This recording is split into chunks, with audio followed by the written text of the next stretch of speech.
Now, karma simply means action. Action has got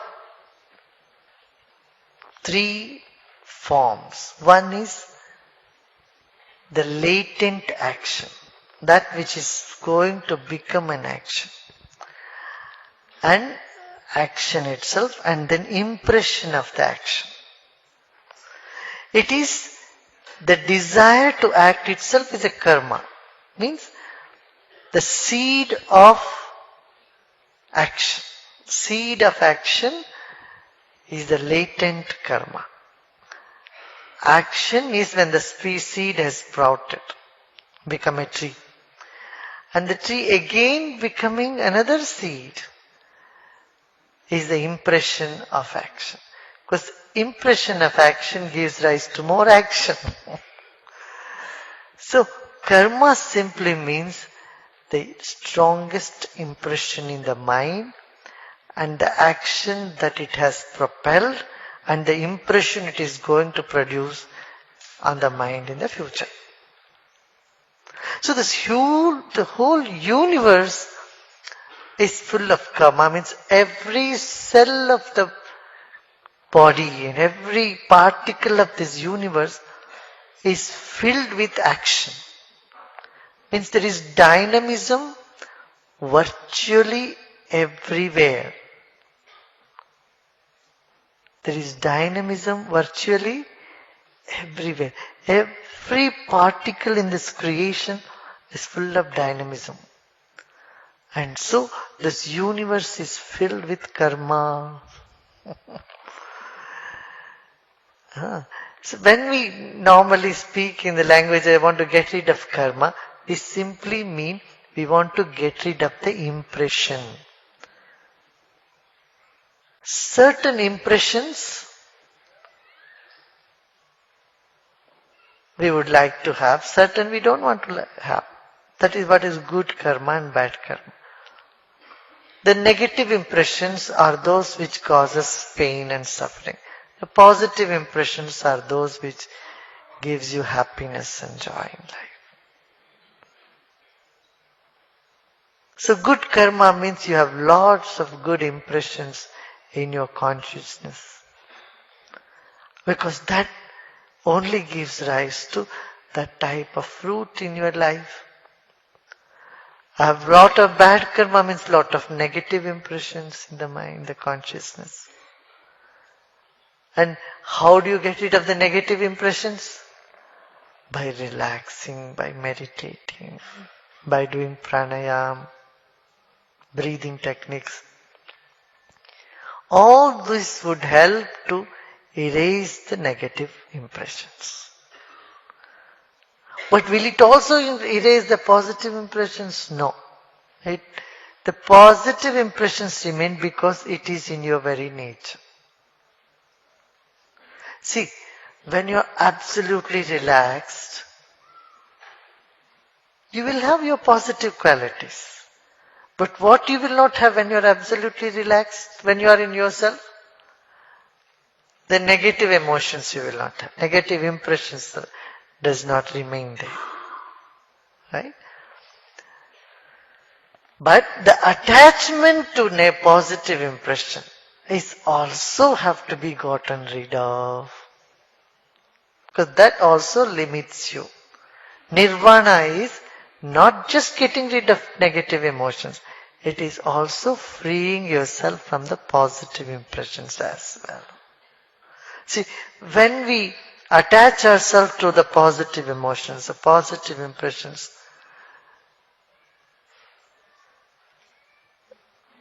then we limit our existence. Then what we are doing, when you think you are too good, you always find someone not so good and bad. So automatically this positive thinking of yours attracts some negative impressions from outside. Do you see what I'm saying? So, there is this saying that it's not just positive karma, negative karma, but also positive karma you have to get rid of. So how you do that? First, to get rid of the negative, you put the positive. There is an example that's usually given, has been given from thousands of years, is of alum. When you want to purify water, what do you put? You put some alums in it. The alum first cleans all other impurities and dissolves itself. Doesn't remain in it. Alum also. It evaporates. So similarly, positive impressions or karma is essential to get rid of negative karma, but then you are getting out of the positive also. I would give you an example of soap. When the cloth is dirty or your body is dirty, what do? You put on the soap. But you will have to wash away the soap also. Otherwise the soap itself will become dirt. You can't say, I paid so much money and I bought the soap, why should I wash it away? I paid so much money and bought shampoo, I would like to keep the shampoo on my head. No. Purpose of shampoo is to remove the dirt, and the shampoo is also gone. Right? So, nirvana is when you are not attached to the positive impressions, emotions, actions as well. But that is the second step. First step is we need to have positive. If someone argues, when you have to anyway wash the soap away, why do you have to put it in the first place? You have to get rid of the shampoo, then why do you put it? It's no logic. Correct? So, sat karma or positive karma is essential so that negative karma gets washed away. Right? So, karma is what? Latent impression in the consciousness which propels you to do an action. And present action in turn creates impression in the consciousness which propels you to do again another action. So the impression of action and its impact is all called karma. Got it? And this whole universe is full of impressions. And the skill is to live in karma yet not to be affected by it. This is what is yoga. In Bhagavad Gita, Lord Krishna says it in a beautiful manner. One who sees action in inaction and inaction in action is the most intelligent of all men. All men, women both. Means what? You see, there is so much activity in the depth of every action. There is some silence, there is inactivity, there is that stillness in all activity. Recognizing the stillness, and stillness is our self. It is a witness to all the action. And in our self is all this activity. The whole universe is present in consciousness. So action in inaction is seeing the consciousness in the active universe and seeing the universe in the vast consciousness. This recognition is called freedom. Freedom doesn't mean stopping action. It's doing action yet being a witness to it.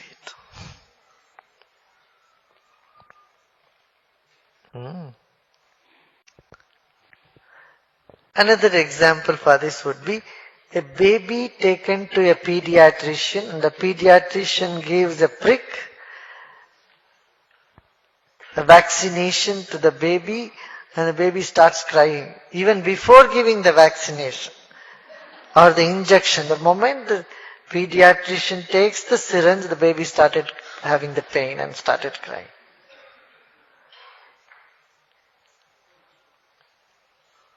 On the other side, a mature person going to a doctor, smiling, laughing, and ask the doctor to give me a prick, it's better. I don't want to gulp the tablet, give me an injection. So even injection is being given, he's just smiling and talking. Not that he's not having pain, the pain is there, but it is next to nothing. Yeah?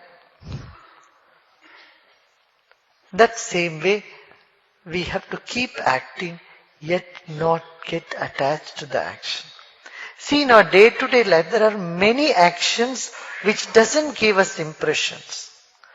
Like every day you brush your teeth, you have your tea, you eat your food, but those things doesn't become a big impression.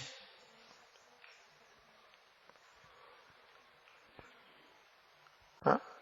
Every day you have breakfast, you don't take the same breakfast. You take different things on different days.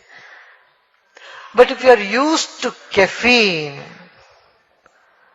and if you don't have caffeine one day, it causes you headache. That is a karma. That is coffee karma. They are used to having tea every day 6 o'clock. You don't have tea, and it causes problem for you, headache for you. Then that is tea karma.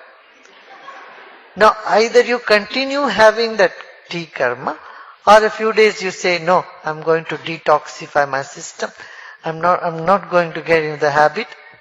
I'm going to put a stop. So you take a decision not to be swayed away by that. Then you are getting over the coffee karma. You know? Then whether you have coffee or not, it doesn't matter to you. It is not going to adversely affect you. Then you are free from that karma. But having something or not having something, all habits, all addictions are nothing but karma. Induced karma. We have imposed those things, induced. When you are getting out of those habits means you have erased those karmas from your consciousness. Similarly, impressions in the day-to-day activity. We are engaged in so many activities in day-to-day life that all those impressions in the mind, we carry on with them, with us. And when you meditate, what is happening? You are releasing all those impressions.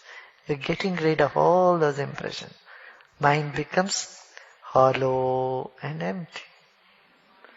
Clear, hollow. Then you are in touch with your intuition.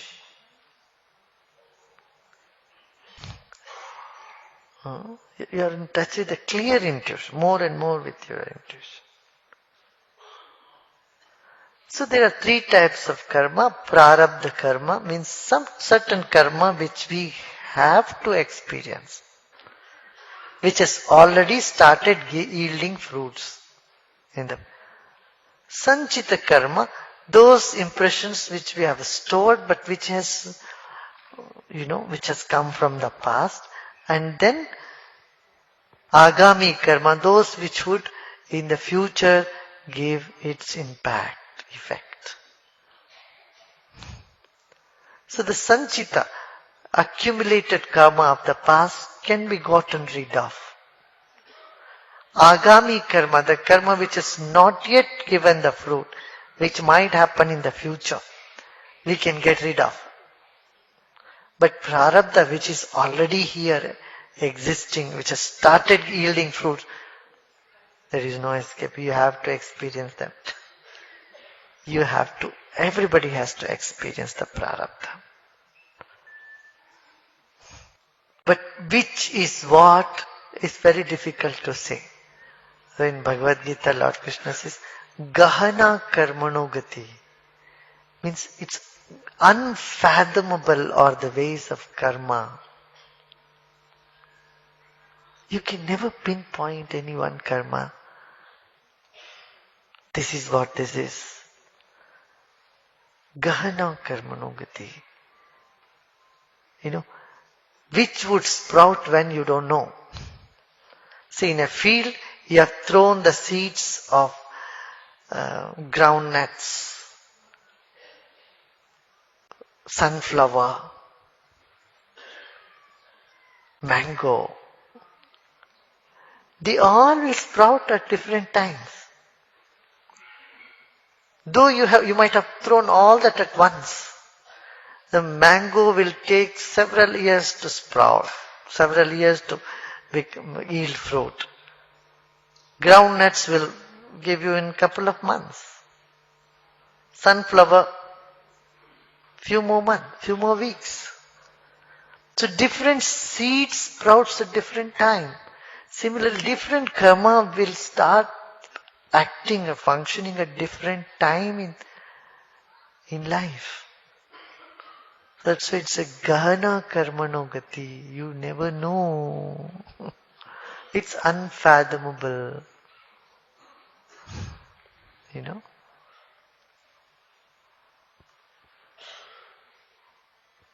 And the final word of Lord Krishna is, don't worry about it. Don't worry. Just do what you have to do your duty. Act and don't worry about the result of the fruit of the action. Just relax. That advice is very, very good. This is even the most learned are confused when it comes to karma, because gahana karmano gati, unfathomable are the ways of the karma.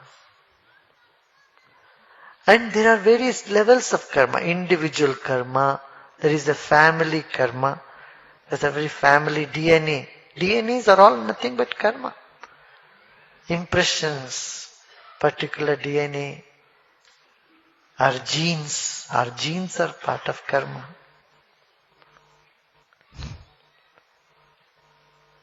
In genes there's sanchita. But by practice of meditation and pranayama, certain genes which would produce diseases can be suppressed. There is a scientific research to this effect in Oslo. Dr. Fari is doing research and others, he and his other team. They have said that there are 300 chromosomes in our system which causes cancer and heart problem and blood pressure. And these get suppressed when one starts doing pranayama and sudarshan kriya and meditation. They get suppressed. But already, if they're already active, then one has to experience.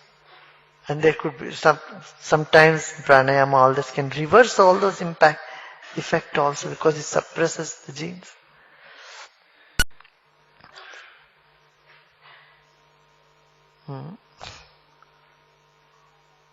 So, unfathomable are the ways of karma. And there is family karma, genes. And then there is collective karma of a city or a village or a town. And nations do have karma. It is very interesting. From a bigger perspective, it's so amazing to look at the play and display of karma.